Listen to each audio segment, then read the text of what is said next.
Ikaw ay walang kamukha sa tanang binabathala ng mga tao at bansa. Mga gawa mo'y dakila, ikaw lamang ang lumikha. Sa ngalan ng Ama at ng Anak at ng Espiritu Santo. Amen. Ang pagpapala at kapayapaan mula sa Diyos na Ama natin at sa Panginoong Hesukristo naway sumainyong lahat. At sumainyo rin. Mga kapatid, tinipon tayo bilang kaanib ng angka ng Diyos, kaya dumulog tayo sa maawaing Panginoong nagpapatawad ng lubos.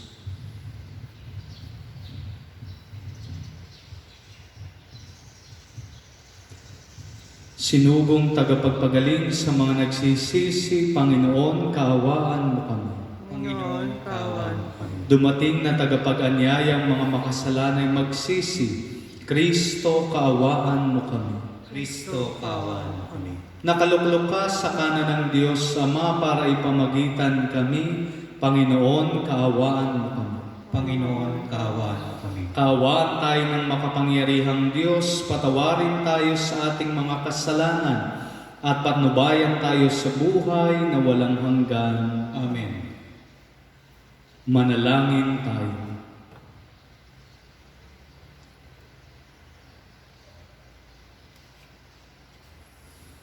Ama naming makapangyarihan, puspusin mo kami ng iyong kagandahang loob upang sa pagmamalabis kami laging tumalikod at sa mga utos mo kami naway makasunod. Sa iyong patnubay at pagtataguyod sa pamagitan ng Jesucristo, kasama ng Espiritu Santo, magpa sa walang hanggan. Amen.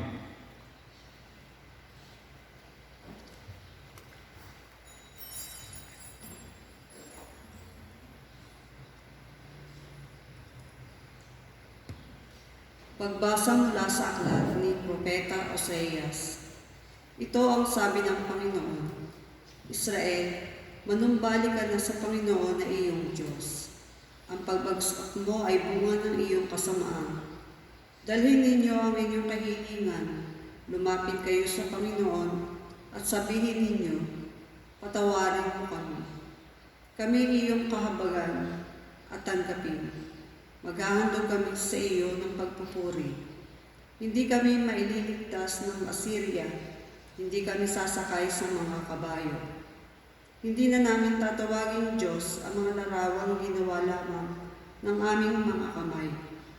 Sa iyo lamang makatatagpo ng awa ang mga ulila. Sabi ng Panginoon, patatawarin ko na ang aking bayan, mamahalin ko sila ng walang katapusan, sapagkat mapapawi na ang aking gamit. Ako'y matutulad sa hamog na magpapasariwa sa Israel, at mamumulaklak siyang gaya ng liryo, mag-uugat na tulad ng matibay na punong kahoy. Dadami ang kanyang mga sanga, gaganda siyang tulad ng puno ng olibo, at hahalimuyan gaya ng Libanon. Magbabalik sila at tatahan sa ilalim ng aking kalinga. Sila ay yayabong na gaya ng isang halamanan, mamumulaklak na parang punong ubas, at ang bango'y katulad ng alak mula sa Libanon. Ephraim, lumayo ka na sa mga Diyos-Diyosan. Ako lamang ang tumutugon at nagbabantay sa iyo. Ako'y katulad ng sipres na laging luntian, at mula sa akin ang iyong bunga. Ang mga bagay na ito'y dapat unawain ng matalino at dapat mabatid ng marunong. Matuwid ang mga daan ng Panginoon at doon tumatahak ang mabubuti, ngunit madarapa ang mga ngahas na sumuway, ang salita ng Diyos. Salamat sa Diyos. Salmong tugunan. Tinig ko'y iyong pakinggan ang sabi ng poong mahal. Tinig ko iyong pakinggan ang sabi ng poong mahal.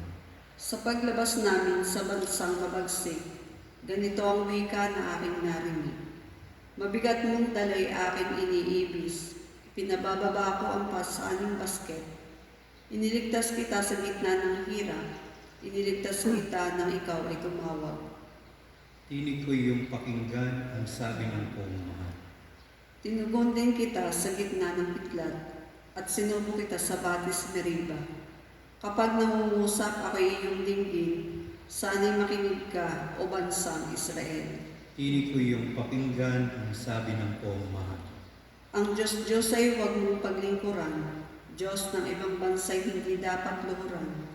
Ako'y Panginoon, ako ang Diyos mo, ako ang tumubol sa iyo sa Ehipto. Tinig ko iyong pakinggan ang sabi ng pamamahal. Ang tangi kong hangad, sana'y ako'y sundin ang utos ko ng bayang Israel. Ang lalong mabuting bunga nitong trigo, ang siyang inyong papakain ko. At ang gusto ninyong masarap na pulot, ang siyang sa inyo'y aking idudulot. Tinig ko iyong pakinggan ang sabi ng pamamahal. Sinabi ng poong mahal, kasalanan ay kaligtan, pagsuway ay pagsisihan, maghahari ng lubusan ang poong Diyos na may kapal.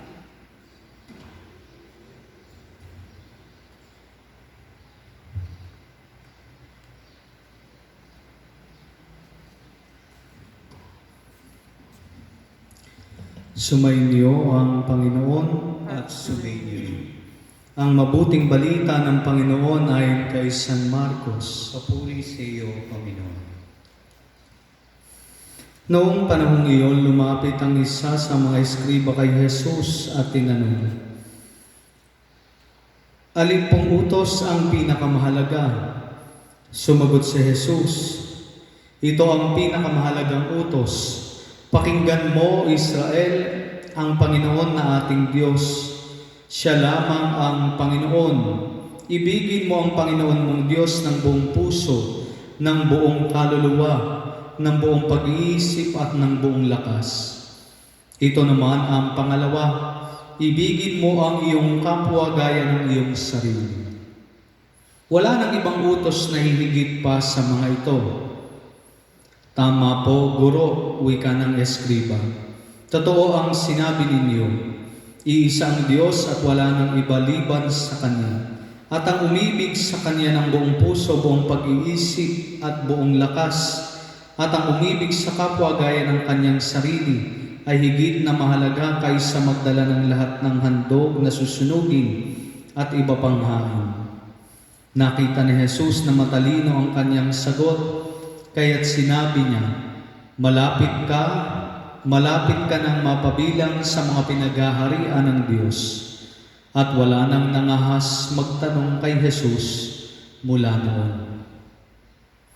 Ang mabuting balita ng Panginoon. Pinupuri ka namin, Panginoon Kristo. Magandang umaga po sa ating lahat. Ngayon ay Biyernes sa 3 linggo ng Kwaresma. Ibigin mo ang Panginoon mong Diyos ng buong puso, ng buong kaluluwa, ng buong pag-iisip at ng buong lakas. Ito naman ang pangalawa, ibigin mo ang iyong kapwa gaya ng iyong sarili. Malinaw ang panawagan ni Jesus sa ating Ebanghelyo. Ang batas ng pag-ibig ang sumasaklaw sa lahat ng kautusan at mga turo ng propeta. Ito ang pundasyon ng lahat ng mabubuting gawa at makalangit na panuntunan. Subalit bakit dalawa ang naging sagot ni Jesus, bagamat ang tanong ng Pariseyo ay ang pinakamahalagang utos lamang? Itinuturo sa atin ni Jesus na sa hanay ng kautusan, ang pag-ibig sa Diyos ang una sa lahat.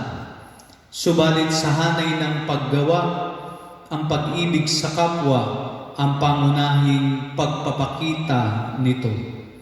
Sapagkat ang pag-ibig sa Diyos at pag-ibig sa kapwa ay tila ba dalawang mukha ng iisang pera. Kung paano ang piso ay mayroong ibon at tao, ang batas ng pag-ibig ay sumasaklaw sa dalawang ito, pag-ibig sa Diyos at pag-ibig sa kapwa mo. Sapagkat tulad ng tinuran ni San Juan sa kanyang Ebanghelyo, kung hindi mo kayang mahalin ang iyong kapwa na nakikita mo, paano mo mamahalin ang Diyos na hindi mo nakikita?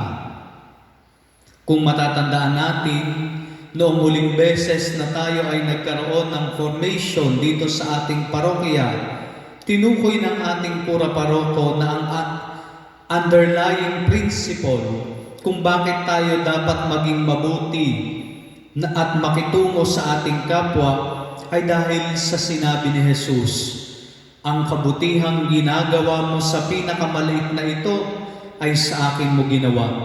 At ang pagbaliwala mo naman sa pinakamaliit na ito ay pagbaliwala mo rin sa atin. Kaya naman malinaw sa atin na ang pinakamainam na panuntunan kung paano natin magagawang ibigin ang ating Diyos ay walang iba kundi ang pag-ibig natin sa ating kapwa. Lubos itong naintindihan ng Pariseyong kaharap ni Jesus, sapagkat hindi siya nagtanong upang si Jesus ay siluin, kundi upang tunay na matuto. Ang kanyang basehan ay hindi ang pagsubok kay Jesus, kung hindi ang pag-ibig sa katotohanan. Kaya naman nagkaroon siya ng pagkaintindi. At ito rin po ang panawagan sa atin, mga kapatid, ngayong panahon na ating dinaranas ang hirap na ito. Ang pag-ibig sa Diyos at pag-ibig sa ating kapwa ay hindi dalawang bagay na magkahiwalay. Bagkus ito ay isang bagay sa dalawang mukha ng paggawa. Ngayon natin mas maipapakita ang ating pag-ibig sa Diyos, hindi lamang sa pagpunta natin sa simbahan at pakikiisa sa buong sambayanan, kundi sa pamagitan ng hindi paglabas ng bahay, upang hindi na mahawa at makahawa pa ng sakit na ating iniiwasan. Napakaganda ng post na nakita ko sa Facebook na agad kong ishine. Sabi doon, ito ang nararapat na panahon upang gawin nating muli na munting simbahan ang bawat tahanan at maging pangunahing katekista ang bawat magulang. Nawa, ito rin ang maging panuntunan natin, mga kapatid. Ang pag-ibig sa Diyos ay higit natin maipapakita sa pamagitan ng ating pag-ibig sa ating kapwa. At sa pagtatapos ng epidemyang ito, nawa tayo ay makaharap sa Diyos, taglay ang pusong mas mapagmahal na sa Kanya, dahil naging mas mapagmahal na tayo sa bawat isa. Pagpalain po tayo.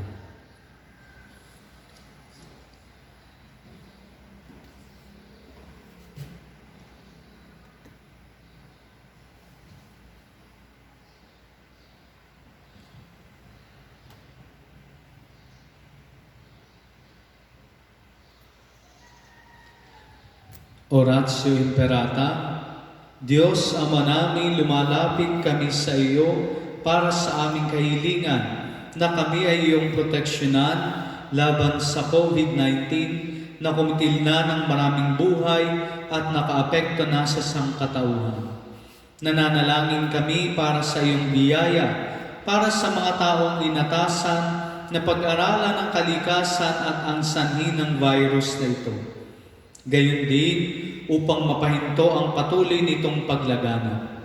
Gabayan mo po ang mga inatasang mga laga sa kalusugan na kanila nawang magampanan ang kanilang tungkulin ng buong husay at may malasakit. Gabayan mo po ang mga kawani ng pamahalaan at ang mga nasa pribadong institusyon sa kanilang paghanap ng lunas upang masugpo ang epidemyang ito. Ipinapanalangin namin ang lahat ng mga naapektuhan. Nawa ay hilumin mo po ang kanilang karamdaman. Ipagkaloob mo po nawa sa amin ang iyong biyaya upang kami ay patuloy na makagawa ng kabutihan para sa lahat at makatulong sa lahat ng mga nangangailangan. Ipinapanalangin po namin ito sa pamagitan ng aming Panginoong Hesukristo, iyong anak, na nabubuhay at naghahari kasama ng Espiritu Santo, magpa sa walang hanggan. Amen. Maria, aming ina at tulong ng mga Kristiyano, Panalangin mo kami. San Rafael Arcangel, Ipanalangin mo kami. San Roque, Panalangin mo kami. San Lorenzo Ruiz, Panalangin mo kami. San Pedro Calungsod, Ipanalangin mo kami.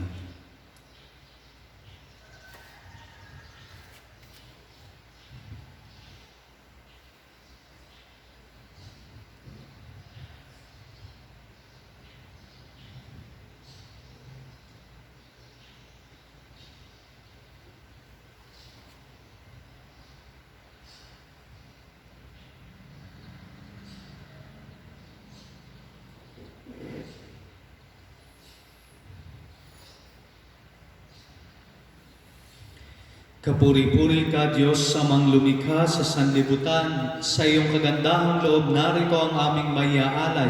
Mula sa lupa at bunga ng aming paggawa, ang tinapay na ito para maging pagkaing nagbibigay buhay. Kapuri-puri ang kong may kapal ngayon at kailanman.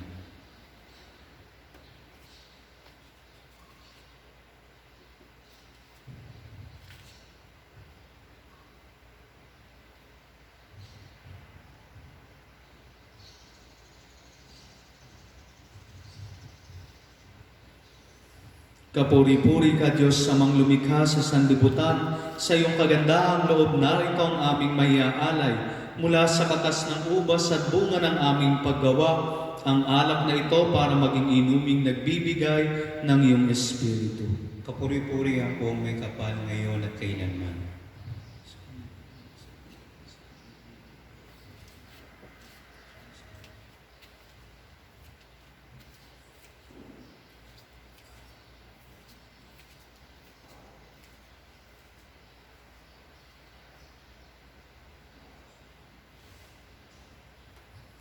Manalangin kayo mga kapatid upang ang paghahain natin ay kalugdan ng Diyos amang makapangyarihan.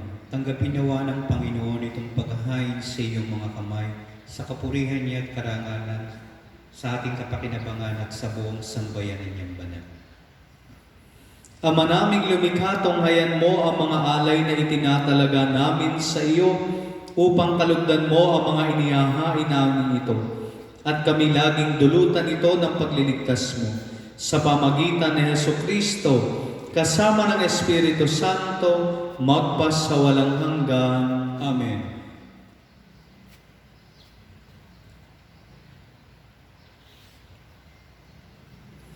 Sumainyo ang Panginoon. At sumainyo. Itaas sa Diyos ang inyong puso at diwa. Tinaas na namin sa Panginoon. Pasalamatan natin ang Panginoong ating Diyos. Marapat na siya ay pasalamatan.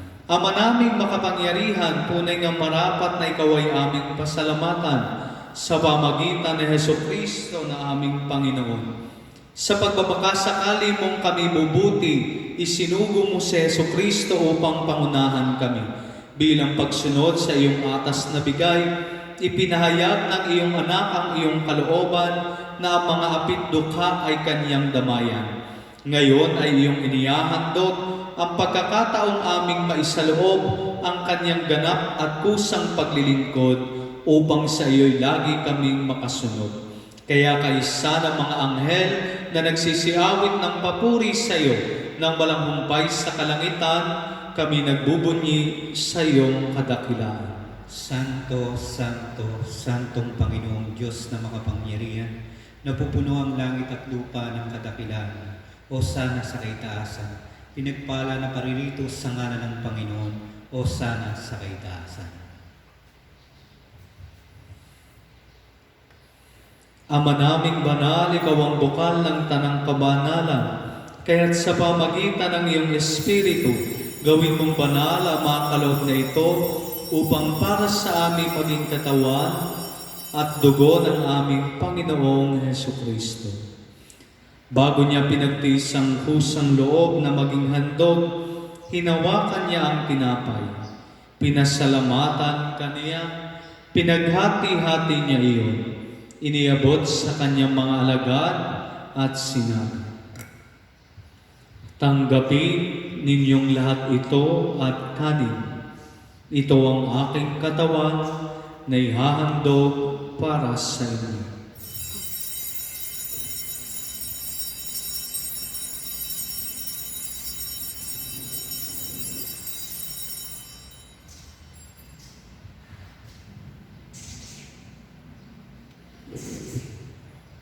Gayon din naman noong matapos ang hapunan, hinawakan niya ang kalis.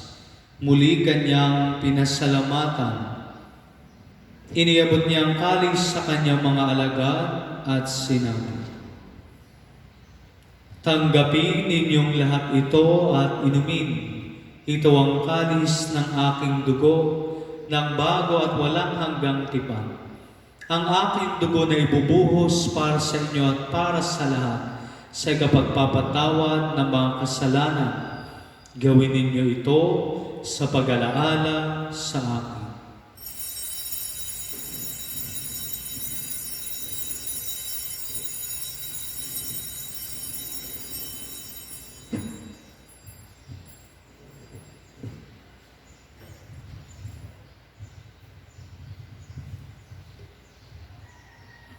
Ipagbunyi natin ang misteryo ng pananampalataya. Si Kristo'y namatay, si Kristo'y nabuhay, si Kristo'y babalik sa wakas ng panahon. Ama, ginagawa namin ngayon ang pag-alala sa pagkamatay at muling pagkabuhay ng iyong anak, kaya tiniaalay namin sa iyo ang tinapay na nagbibigay buhay at ang kalis na nagkakaloob ng kaligtasan. Kami nagpapasalamat dahil kami iyong minarapat na tumayo sa harap mo para maglingkod sa iyo. Isinasamo namin kami magsasalo-salo sa katawan at dugo ni Kristo ay mabuklod sa pagkakaisa sa pamagitan ng Espiritu Santo. Ama, lingapin mo ang iyong simbahang laganap sa buong daigdig, puspusin mo kami sa pag-ibig, kaysa ni Francisco na aming Papa, ni Buenaventura na aming Obispo at ng Tanang Kaparian. Alalahanin mo rin ang mga kapatid naming nahimlay na may pag-asang sila'y muling mabubuhay, gayon din ang lahat ng mga pumanaw.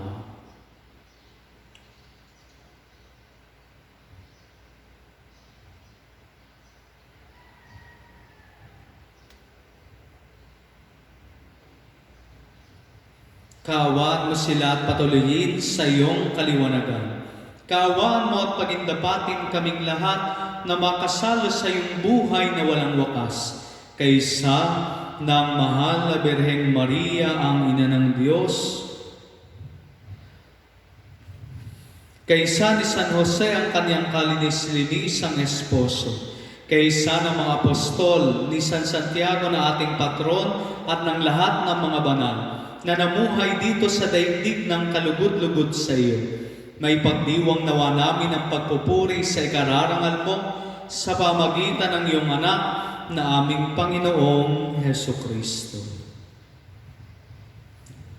Sa pamagitan ni Kristo, kasama niya at sa Kanya, ang lahat ng parangal at papuri ay sa iyo, Diyos sa mga makapangyarihan, kasama ng Espiritu Santo, magpasawalang hanggan. Amen. Sa tagubili ng mga nakagagaling na utos at turo ni Jesus na Panginoon natin at Diyos, ipahayag natin ng lakas loob. Manamin sumasalangit ka, sambahin ang ngalan mo. Mapasa amin ang kaharian mo. Sundin ang loob mo dito sa lupa para sa langit. Bigyan mo kami ngayon ng aming kakanin sa araw-araw at patawarin mo kami sa aming mga sala para na pagpatawad namin sa nakakasala sa amin. At huwag mo kaming ipahintulos sa tukso at iagyan mo kami sa lahat ng masama. Hinihiling namin kami iadya sa lahat ng masama, pagkalooban ng kapayapaan araw-araw, iligtas sa kasalanan at ilayo sa lahat ng kapahamakan. Samantalang aming pinananabikan ang dakilang araw ng pagpapahayag ng tagapagligtas naming si Yesu Kristo. Sapagkat sa iyo ang kaharian, kapangyarihan at ang kapurihan magpakailanman. Amen. Panginoong Heso Kristo, sinabi mo sa iyong mga apostol, kapayapaan ang iniiwan ko sa inyo. Ang aking kapayapaan ang ibinibigay ko sa inyo. Tunghayan mo ang aming pananampalataya at huwag ang aming mga pagkakasala. Pagkalooban mo kami ng kapayapaan at pagkakaisa ayon sa iyong kalooban. Kasama ng Espiritu Santo, magpasawalang hanggan. Amen. Ang kapayapaan ng Panginoon ay laging sumainyo At sumainyo rin. Magbigayan kayo ng kapayapaan sa isa't isa.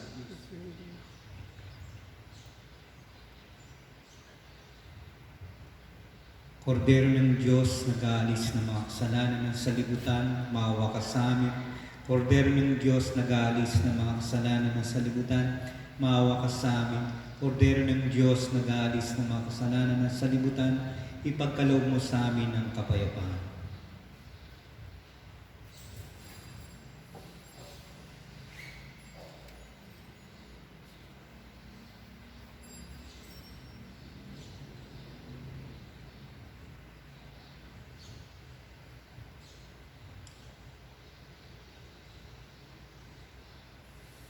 Ito ang kordero ng Diyos.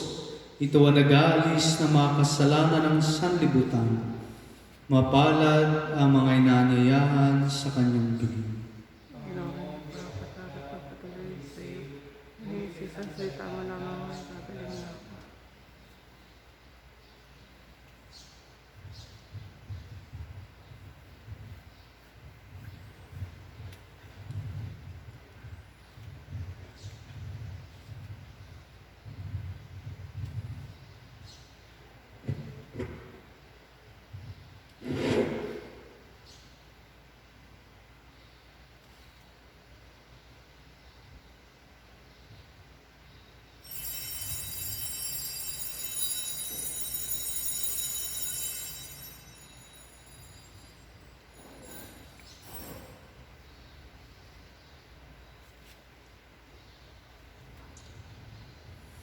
Pag ang Diyos ay inibig mo, gayon din ang kapwa-tao. Ang paghahain sa templo ay natupad mong totoo. Wala nang hihigit dito.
Manalangin tayo. Ama naming mapagmahal, padaluin mo sa buo naming katauhan ang iyong ginaganap para sa aming kapakanan, upang sa pagsasalo namin sa pakikinabang, ang ganap mong pagliligtas ay aming makamtan. Sa pamagitan ni Hesukristo, kasama ng Espiritu Santo, magpas sa walang hanggan. Amen. Sumayin niyo ang Panginoon At sumainyo rin. at pagpalain kayo ng ating dakila at makapangyarihang Diyos, Ama at Anak at Espiritu Santo. Amen. Ang misa ay naialay na, humayo kayo sa kapayapaan ni Kristo. Salamat sa Diyos.